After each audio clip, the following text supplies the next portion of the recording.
తాగి పడేసిన tea glass ఎక్కడ ఉండాలా? దీనికి మనమందరం సిద్ధంగా ఉన్నాము. మళ్ళీ మరొకసారి మనము కర్నూలులో అంటే వైఎస్ఆర్సీపీ పార్టీనే ఉండాలా, వైఎస్ఆర్సీపీ జెండానే ఎగిరేయాలా, వైఎస్ఆర్సీపీ అభ్యర్థి ఎమ్మెల్యేగా గెలవాలా, మనమందరం అందరినీ సాధించుకుంటామని చెప్పని నేను మనస్ఫూర్తిగా నమ్ముతున్నాను.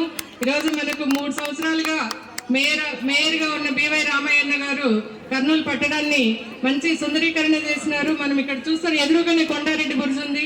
ఆ ఏరియానంతా కూడా చాలా అందంగా తీర్చిదిద్దినారు. అంతేకాదు నగరంలో ఉన్న పార్కులను కానీ వేరే అన్నిటిని కూడా చాలా బాగా చేసినారు. అటువంటి అభ్యర్థిని మళ్ళా మనం ఖచ్చితంగా ఎంపీగా గెలిపించుకోవాలా. ఇంతియాజ్ అన్న గారు మరి IAS కు రాజీనామా చేసి వచ్చినారు. అన్న మంచి వ్యక్తి, పరిపాలనలో కానీ అన్నిట్లో కూడా మంచి అనుభవం ఉన్న వ్యక్తి. అటువంటి వ్యక్తులు మన కర్నూలు నగరానికి చాలా అవసరము.